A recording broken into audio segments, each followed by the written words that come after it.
It's the year 2084, and 5 factions vie for control over humanity's future. One of them wants to keep our world from changing beyond recognition. How can they keep the elites from dominating the common people? Can they stop new technologies from destroying our way of life? Is it too late to turn back the clock and rediscover what makes us human?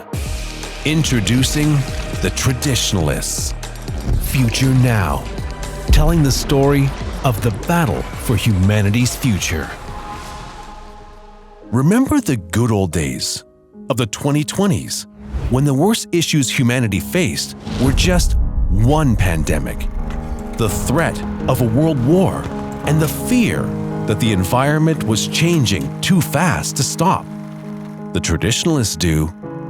That was before flesh-eating bacteria was weaponized. Children were being kidnapped to work in remote space mines. Your thoughts could be borrowed by anyone passing by, and it was no longer just humans who made up the human race. The old normal was washed away by the chaos of climate change. Cities, even whole countries, were lost. Millions of people were displaced, and robots took our jobs. They told us they would be more efficient for the rebuild. A new culture took hold. People became more interested in getting off the earth than fixing it. Virtual worlds seduced our children, so they didn't care about reality. We started putting new tech inside our bodies so fast, we didn't understand what we were becoming. They said that was the cost of fixing things. So what if you didn't recognize your neighborhood anymore? So what if your children were becoming cyborgs? So what if your values were outdated, your knowledge obsolete, your culture no longer accepted? The Traditionalists answered them. It was time to slow down. The Traditionalists, they found that people all over the globe, more than were captured by the elite's fancy polls, wanted to escape the tyranny of progress. They wanted human connection, things that were tangible, not digital. They wanted order, structure, and faith. They wanted to feel safe.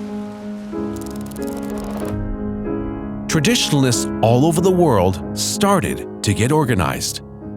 Their stronghold cities in the central regions of places like the United States, Nigeria, and Poland had become overrun by climate refugees. The ensuing chaos threatened to tear apart these heartlands, leading these sanctuary cities to elect traditionalist governments, which promised to protect how things had been by limiting the influence the migrants could have on their new homes.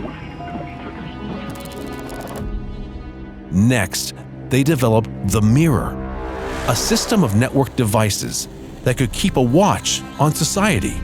If you're in danger because of a flood or a fall, or someone is coming for what's yours, the mirror will see you. The mirror will send help. The mirror will always be watching. As traditionalist cities, focusing primarily on wealth and security, began to thrive, they forged alliances with other traditionalists around the globe, looking for ways to push back against trends they thought would hurt humanity. The first major victory came after the so-called Drone King corrupted hordes of mining robots, resulting in the destruction of trillions in economic value. Traditionalist governments lobbied successfully for protocols that severely limited the capabilities of artificial intelligence. While it removed the possibility that AI could turn against humanity, it also led to the destruction of millions of devices that some argued could feel and had emotional intelligence. Next, they targeted transhumanists, people who are modifying their bodies, threatening to evolve humanity into something new, and, according to the Traditionalists, terrifying. Fearful of what their children might become, Traditionalist societies approved laws banning non-essential body modifications and any unapproved genetic experiments. But while some feel Traditionalist policy is dangerously controlling, they can argue that their cities are some of the wealthiest, safest, and cleanest on the planet. Traditionalists also allow freedom of worship and have succeeded in ending the majority of so-called holy wars. And by pushing back against unchecked technological advances, Traditionalists constantly report being happier than average, as they focus on friends and family over chasing the latest new thing. The Traditionalists have brought us back to the future, so that now, in the year 2084, if you were to take a stroll through one of their cities, you might mistake it for the 2020s, or an even earlier period in human history, one where flip phones, cassette tapes, and soda fountains are all the rage. It's a comforting reminder that holding on to our strong past in the face of such an uncertain future is the only way to live right. Do you want a society to evolve at a controlled pace where we can all be safe and thrive? Or do you want to let humanity be swept away by chaos and lose everything that makes us, us? It's time to pick what side you're on.